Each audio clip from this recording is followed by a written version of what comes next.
Diplomatique accrédité en République démocratique du Congo, Mesdames et Messieurs les représentants des organisations internationales accréditées en République démocratique du Congo, Mesdames et Messieurs les consuls honoraires, distingués invités, Mesdames et Messieurs, de bonheur, de paix et de prospérité pour cette nouvelle année 2025.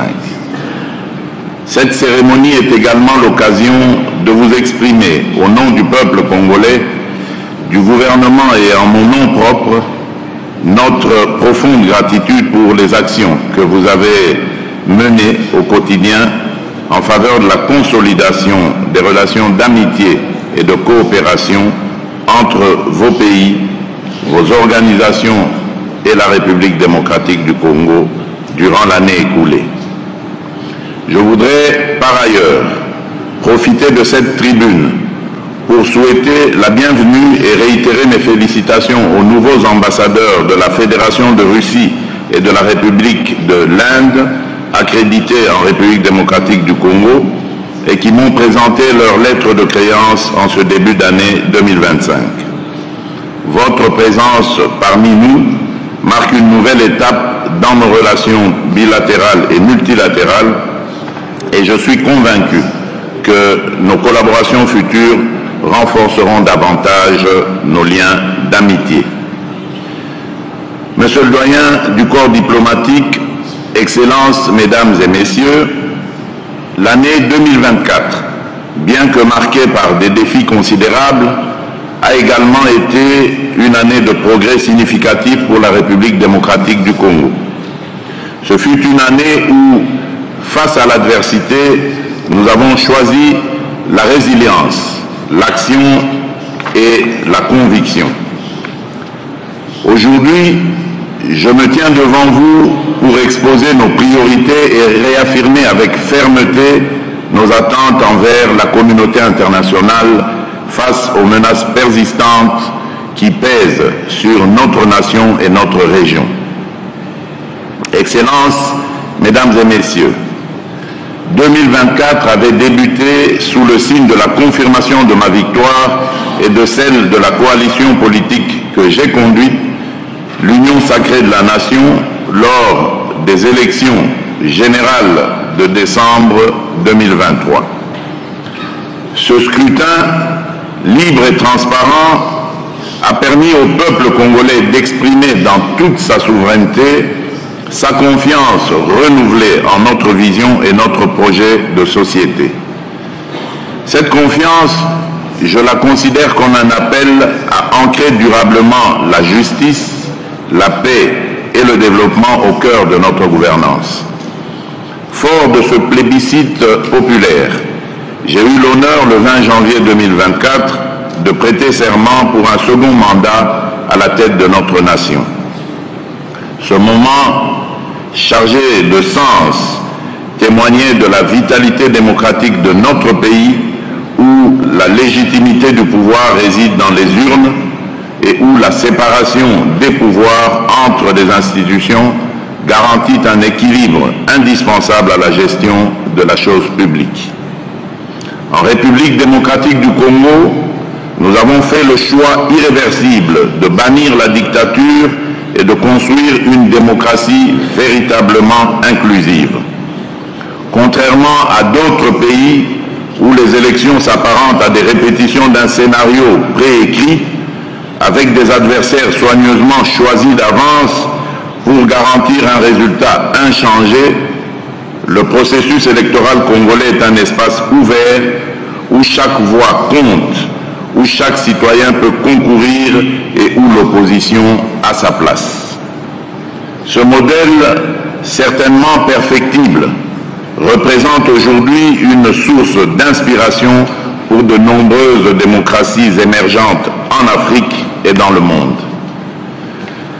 Les institutions issues de ce cycle électoral, toutes installées dans le strict respect de notre Constitution, sont désormais pleinement fonctionnelles et engagées dans la mise en œuvre de réformes destinées à renforcer la gouvernance, à promouvoir l'état de droit et à garantir la transparence dans la gestion de nos ressources publiques.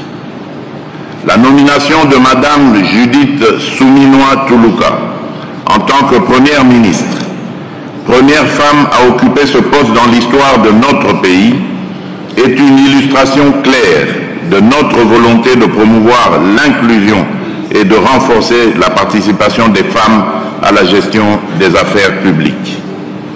Tous ces efforts symbolisent notre détermination collective à bâtir une république où les aspirations légitimes de chaque citoyen trouvent un écho dans les politiques publiques.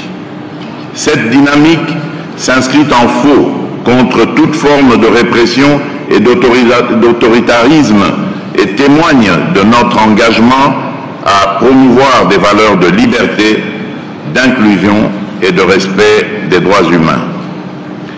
La République démocratique du Congo avance résolument vers la consolidation de l'état de droit, étant persuadée que sans justice, aucune paix durable ni aucun développement véritable ne peuvent être réalisés. Il s'y est de souligner que j'ai fait de la justice mon cheval de bataille, car c'est sur elle que reposent les fondements d'une nation émergente. S'agissant par ailleurs de l'épineuse question de la peine de mort, la République démocratique du Congo, en tant qu'État souverain, a clarifié les conditions strictes de son application, limitées uniquement au cas de terrorisme et de trahison au sein de l'armée. Cependant, il est important de souligner qu'à ce jour, aucune exécution n'a été menée, témoignant de notre engagement à faire évoluer cette question dans un cadre réfléchi et respectueux des droits fondamentaux. La justice congolaise doit refléter notre souveraineté, notre dignité et notre vision d'une nation forte où l'impunité et l'indiscipline n'auront plus de place. C'est par la justice que nous renforcerons l'autorité de l'État et gagnerons la confiance de nos concitoyens et de nos partenaires.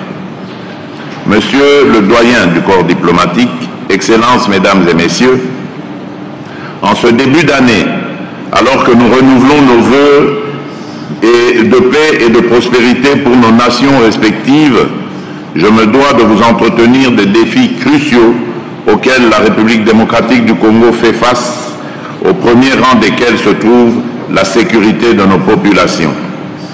L'an dernier, à la même période, nous nourrissions l'espoir d'un retour à la paix pour nos compatriotes des provinces de l'Est, éprouvés par des décennies de conflits armés. Dans cet esprit, mon pays s'était pleinement engagé dans la mise en œuvre de la feuille de route du processus de Luanda. Ce cadre de dialogue, conçu pour restaurer la confiance entre la République démocratique du Congo et le Rwanda, visant à désamorcer la crise sécuritaire et à prévenir une escalade régionale.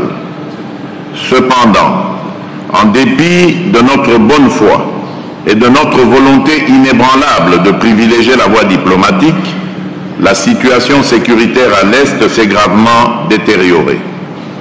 Des groupes armés, notamment le M23, soutenu directement par le Rwanda, continuent de semer la terreur dans les provinces du Nord Kivu, du Sud Kivu et de l'Ituri, forçant des millions de personnes à fuir leur foyer ou s'entasser dans des camps de réfugiés.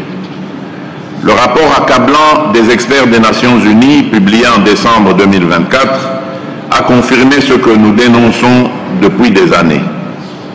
Il établit, preuve à l'appui, la présence de milliers de soldats rwandais sur notre territoire, leur soutien politique, logistique et militaire au M23, ainsi que leur implication dans l'exploitation illégale de nos ressources naturelles. Ces actes, qui constituent une violation flagrante de notre souveraineté, ont des conséquences humanitaires désastreuses. En 2024, plus de 650 civils ont été tués dans des attaques perpétrées par des groupes armés soutenus par le Rwanda. Des milliers d'autres ont été blessés ou portés disparus. La crise des déplacés internes s'est aggravée avec plus de 6 millions de personnes contraintes de quitter leur foyer et vivant dans des conditions précaires dans des camps surpeuplés. Dans les zones sous contrôle du M23, des administrations parallèles, à la fois administratives et coutumières, ont été instaurées de manière illégitime, imposant un régime répressif qui exploite les populations locales et sape gravement l'autorité de l'État. Ces pratiques inacceptables constituent bien plus qu'une tentative de légitimer l'illégalité. Elles s'inscrivent dans une stratégie délibérée visant à affaiblir notre nation tout en mettant en place un système dangereux d'épuration ethnique aux conséquences humaines et sociales désastreuses. Grâce à la médiation du président angolais, son Excellence M. João Lourenço, un cessez-le-feu avait été conclu dans le cadre du processus de Luanda et devait entrer en vigueur début août. La République démocratique du Congo s'y était engagée de manière sincère, espérant qu'il marquerait le début d'une paix durable. Mais, à notre grand regret, cet accord a été maintes fois violé par le Rwanda, qui, par le biais du groupe terroriste M23, continue impunément d'attenter à notre souveraineté nationale. Dans le même ordre d'idées, l'annulation du sommet tripartite du processus de Luanda, prévu le 15 décembre 2024, du fait de l'absence du président rwandais et de l'introduction par la délégation rwandaise d'une nouvelle condition préalable, à savoir l'exigence d'un dialogue direct entre la République démocratique du Congo et le groupe terroriste du M23, témoigne du peu de considération accordée par nos voisins aux efforts de paix. Exiger un dialogue direct avec un groupe terroriste revient à légitimer des agissements qui violent nos lois et principes fondamentaux. Excellences, Mesdames et Messieurs, nous avons pris note des condamnations émises par certains de nos partenaires à l'encontre du Rwanda pour son rôle dans la déstabilisation de l'Est de notre pays. Ces prises de position, bien qu'importantes, restent insuffisantes face à la gravité des actes commis et à leurs conséquences humanitaires désastreuses. Les preuves accablantes présentées dans le rapport des experts des Nations Unies ne laissent aucune place au doute. Des sanctions concrètes et immédiates doivent être adoptées pour mettre fin à cette agression et prévenir une escalade régionale. Mais ces engagements ne suffisent pas. Nous attendons de la communauté internationale bien plus qu'un discours de solidarité. Ce dont la République démocratique du Congo a besoin de la part de ceux qui se considèrent comme ses amis, ce sont des actions décisives, d'un soutien concret et d'un engagement ferme pour répondre aux défis sécuritaires, économiques et humanitaires auxquels nous faisons face. La République démocratique du Congo ne demande pas de l'aide. Elle exige une solidarité juste et équitable, fondée sur le respect de sa souveraineté, de son intégrité territoriale et de ses droits fondamentaux. Ce soutien n'est pas une faveur. C'est une responsabilité collective dans la préservation de la paix et de la sécurité internationale. La communauté internationale doit maintenant transformer ces déclarations en actions tangibles et dissuasives. Des sanctions ciblées contre le Rwanda, ses responsables militaires et politiques impliqués dans ces exactions, ainsi que leurs réseaux financiers sont impératives. Il est temps que les principes de responsabilité et de justice prévalent. Le gouvernement de la République démocratique du Congo, pour sa part, reste résolu à défendre l'intégrité de notre territoire et à protéger nos concitoyens contre toute forme d'agression. Nous continuons à renforcer les capacités opérationnelles de nos forces armées pour éradiquer tous les groupes armés responsables de ces violences. Toutefois, notre détermination à ramener la paix et la stabilité dans l'Est de notre pays ne se limite pas aux mesures militaires ou aux initiatives de désarmement. Nous sommes convaincus que la lutte contre les conflits armés passe également par une stratégie intégrée de développement, de justice sociale et de gouvernance inclusive. Le processus de Luanda, malgré les obstacles, reste une opportunité que nous continuons de privilégier avec détermination dans un esprit sincère mais lucide. Notre engagement dans ce cadre a toujours reposé sur la volonté sincère de résoudre pacifiquement la crise qui oppose la République démocratique du Congo au Rwanda. Cependant, les provocations continues de Kigali, ses violations répétées des accords et son soutien actif au M23, disons-le clairement, compromettent la crédibilité de ce processus. Mais permettez-moi d'être parfaitement clair. La République démocratique du Congo ne se soumettra jamais aux pressions d'acteurs extérieurs tentant d'imposer des conditions contraires à nos intérêts et à notre souveraineté. Nous ne cesserons de réaffirmer notre position. Le dialogue avec un groupe terroriste comme le M23 est une ligne rouge que nous ne franchirons jamais. Toute tentative de normaliser ou de légitimer ces criminels constitue une insulte à la mémoire des victimes et un affront aux principes fondamentaux du droit international.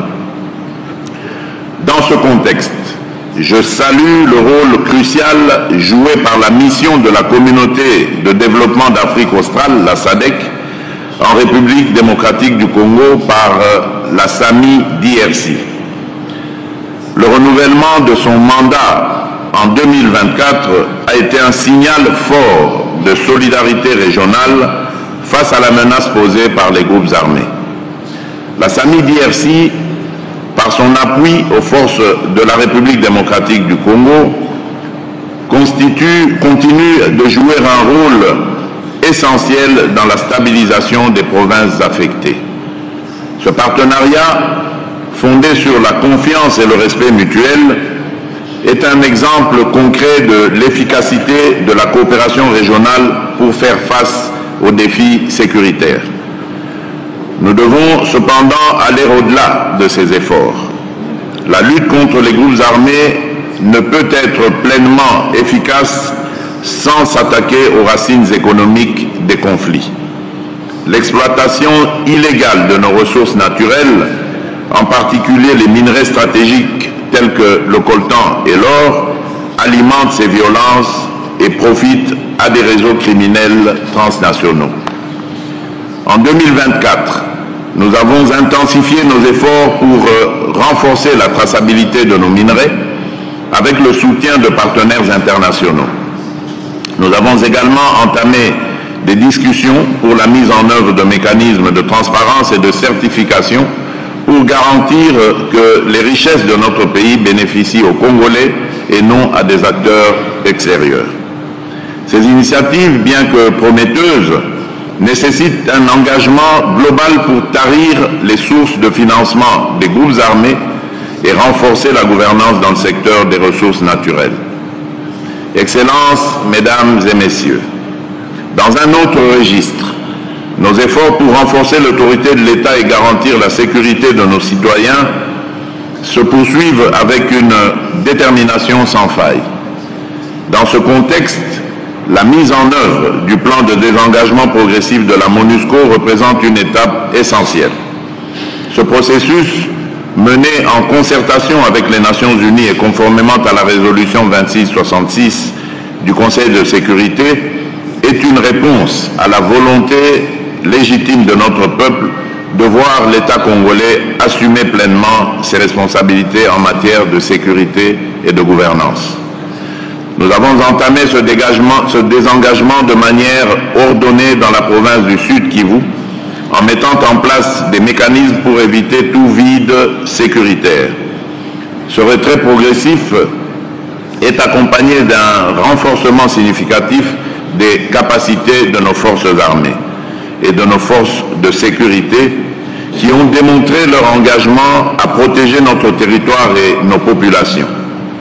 Cependant, je tiens à souligner que ce processus ne pourra réussir que si la communauté internationale reste mobilisée pour appuyer les efforts de stabilisation et répondre aux causes profondes des conflits qui ravagent certaines parties de notre pays.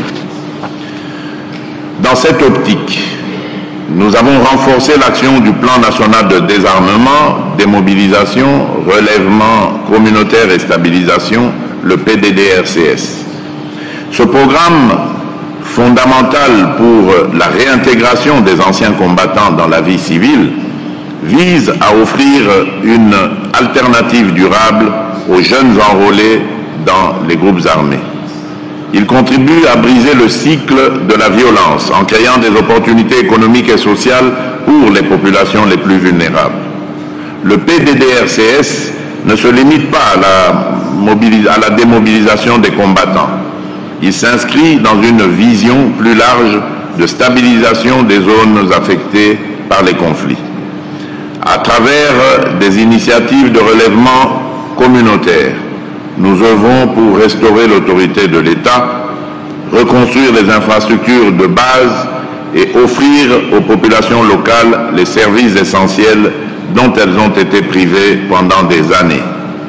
Cette démarche, bien que complexe, est essentielle pour poser les bases d'une paix durable et pour rétablir la confiance entre l'État et ses citoyens. Monsieur le doyen du corps diplomatique, Excellences, Mesdames et Messieurs, la République démocratique du Congo, forte de son histoire, de sa souveraineté et de son rôle central en Afrique, demeure profondément attachée au multilatéralisme. Nous savons que les grands défis de notre époque, qu'il s'agisse de la paix, de la sécurité ou de la justice mondiale, ne peuvent être surmontés qu'à travers une coopération internationale fondée sur l'équité, le respect mutuel et la solidarité. En 2024, notre pays a démontré sa capacité à jouer un rôle de premier plan sur la scène internationale. Au sein du Conseil de paix et de sécurité de l'Union africaine, nous avons travaillé avec détermination pour répondre aux crises régionales en défendant une approche africaine aux enjeux de paix et de sécurité.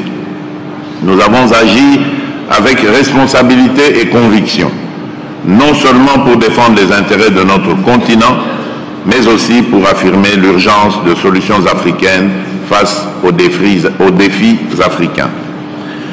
Notre engagement s'est également illustré par le rôle médiateur qui a été confié à la République démocratique du Congo par la Communauté économique des États d'Afrique centrale, la CEEAC, dans la transition politique en République du Tchad. Ce mandat que nous avons assumé avec honneur et responsabilité reflète la confiance de nos pairs dans notre capacité à promouvoir le dialogue et à soutenir des processus inclusifs et apaisés. À travers cette médiation, nous avons œuvré pour instaurer un climat de confiance entre les parties prenantes et pour poser les bases d'une transition politique stable et durable, essentielle pour la paix et la sécurité en Afrique centrale. Ce rôle de médiateur, sous l'égide de la Communauté économique des États d'Afrique centrale, illustre également la volonté de la République démocratique du Congo de renforcer les mécanismes régionaux de gestion des crises et de contribuer activement à la stabilité du continent. Nous croyons fermement que la paix en Afrique doit être le fruit d'une mûre coopération entre Africains, soutenue par des institutions régionales fortes et crédibles. Parallèlement, notre siège au Conseil des droits de l'homme des Nations Unies nous a permis de défendre nos aspirations en matière de protection et de promotion des droits humains. nous avons porté avec fierté la voix de notre pays et de notre continent pour affirmer que la dignité humaine doit rester au cœur des priorités mondiales. Aujourd'hui, nous sommes honorés que notre candidature pour un siège non permanent au Conseil de sécurité des Nations Unies pour la période 2026-2027 soit portée par l'Union africaine. Ce soutien témoigne de la confiance de nos pairs africains en notre capacité à représenter non seulement les intérêts de la République démocratique du Congo, mais aussi ceux de tout le continent dans les discussions sur la paix et la sécurité mondiale. Cette candidature est bien plus qu'une ambition nationale. Elle est le reflet des aspirations légitimes de l'Afrique à jouer un rôle central dans la gouvernance mondiale. Nous appelons avec force à une réforme du Conseil de sécurité afin que l'Afrique, qui porte une grande part des enjeux globaux, ait une voix forte, équitable et influente dans les décisions qui façonnent l'avenir du monde. La République démocratique du Congo est prête à assumer cette responsabilité avec sérieux et engagement. Nous travaillerons avec tous nos partenaires pour promouvoir un multilatéralisme inclusif basé sur la justice, l'équité et le respect des droits souverains des nations. Soutenir cette candidature portée par l'Union africaine, c'est soutenir les aspirations d'un continent entier à participer pleinement à la construction d'un avenir juste et équilibré. Monsieur le doyen du corps diplomatique, Excellences, Mesdames et Messieurs, alors que nous affirmons notre engagement à défendre les intérêts du continent sur la scène internationale, il est essentiel de souligner que cet engagement s'appuie sur des bases solides et crédibles. La capacité de la République démocratique du Congo à jouer un rôle actif dans les grandes instances mondiales repose également sur les avancées significatives réalisées sur le plan économique et social, renforçant notre position en tant que partenaire fiable et acteur clé du développement régional et mondial. La situation économique de notre pays continue d'enregistrer des progrès notables.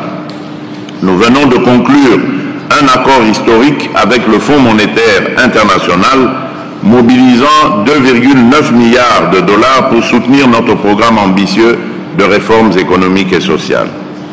Cet accord, renforcé par des financements additionnels dans le cadre de la Facilité pour la résilience et la durabilité, traduit la confiance renouvelée de la communauté internationale envers notre gestion rigoureuse et transparente des finances publiques. Ces ressources vont permettre de financer des projets prioritaires, notamment dans les infrastructures, l'agriculture, l'énergie et les services sociaux, tout en soutenant des mesures structurelles visant à diversifier notre économie, à stimuler les investissements et à promouvoir la transformation locale de nos ressources naturelles. La question de la gouvernance et de l'environnement des affaires demeure essentielle et vitale, et j'ai déjà engagé le gouvernement à y travailler âprement pour que ces projets ne souffrent pas d'inexécution et ou du non-aboutissement. Excellences, Mesdames et Messieurs, lors de la COP 29 à Bakou, le monde espérait des décisions audacieuses pour mobiliser des moyens financiers significatifs en faveur de l'action climatique. Ces engagements étaient essentiels pour soutenir les nombreux pays vulnérables, frappés de plein fouet par la crise climatique et accablés par le poids d'une dette économique écrasante. Hélas, force est de constater que nous avons collectivement manqué l'occasion de faire de cette COP la réussite qui ne cesse d'exhorter la communauté internationale à assumer ses responsabilités. Il est impératif, lors des prochaines échéances internationales, de hisser notre ambition à la hauteur des défis. Face à cette urgence, la République démocratique du Congo se positionne résolument comme un pays solution à l'avant-garde de la lutte contre le changement climatique. Nous réaffirmons notre détermination à jouer un rôle de premier plan pour impulser un véritable changement et promouvoir des solutions durables au service de la planète et des générations futures. La République démocratique du Congo, en tant que deuxième poumon écologique de la planète, grâce aux forêts du bassin du Congo, joue un rôle central dans la lutte mondiale contre le changement climatique. Nous assumons cette responsabilité avec sérieux, mais rappelons qu'elle doit être partagée de manière juste et équitable. C'est tout à la fois une question d'efficacité et de justice. Nous affirmons avec conviction que les efforts de préservation de l'environnement ne doivent pas se faire au détriment du développement de nos populations. Nous appelons à des partenariats équitables, basés sur une rétribution adéquate pour les services inestimables que nos écosystèmes rendent à l'humanité. Dans cette optique, le lancement du couloir vert Kivu-Kinshasa reflète notre vision d'un développement durable et inclusif. Ce projet, couvrant plusieurs provinces, transforme les zones affectées par les conflits en pôles de croissance économique et de préservation environnementale. En impliquant activement les communautés locales, notamment les jeunes et les femmes, nous créons des opportunités concrètes tout en réduisant les tensions liées à l'accès aux ressources naturelles. Le couloir vert va bien au-delà d'une initiative environnementale. Il apporte une réponse globale aux défis économiques, sociaux et sécuritaires de notre pays. Ce projet générera des emplois axés sur l'agriculture durable, la restauration des écosystèmes et l'écotourisme et offre une alternative tangible à l'économie de guerre dans cette partie de notre pays. Pour concrétiser cette vision, la République démocratique du Congo, mon pays, demeure ouverte à toute coopération pour un développement durable. Ainsi, près de 500 000 km² de forêts primaires seront protégées et l'évolution d'un corridor stratégique sera facilitée par le développement socio-économique et la valorisation durable des ressources naturelles au profit des communautés locales. Nous lançons aujourd'hui un appel à d'autres partenaires pour rejoindre cet effort collectif. Ce projet, au-delà de ses bénéfices pour la République démocratique du Congo, représente une contribution essentielle à la lutte mondiale contre le changement climatique. Monsieur le doyen du corps diplomatique, Excellences, Mesdames et Messieurs, vos pays et vos organisations ont été des partenaires précieux dans les avancées économiques, sociales et humaines que j'ai eu l'honneur de partager avec mes compatriotes lors de mon discours sur l'état de la nation le 11 décembre 2024. Votre soutien a été un levier essentiel dans notre quête de progrès et de transformation. Nous restons pleinement engagés à mener à bien les réformes institutionnelles annoncées et nécessaires pour assurer des fondements solides de notre nation aux générations futures. L'objectif est clair: renforcer la transparence et améliorer l'efficacité de nos services publics afin de mieux servir chaque Congolais et de consolider la confiance de notre peuple dans ces institutions. L'éducation et la formation professionnelle demeurent au cœur de nos priorités, car nos jeunes constituent plutôt la force vive et l'avenir de notre nation. Nous développons des programmes spécifiques pour encourager l'entrepreneuriat et l'innovation, en leur offrant les moyens de contribuer activement au développement de notre pays. Parallèlement, nous intensifions nos efforts pour industrialiser et transformer localement nos ressources naturelles afin de générer des emplois durables et de consolider les fondations d'une économie résiliente.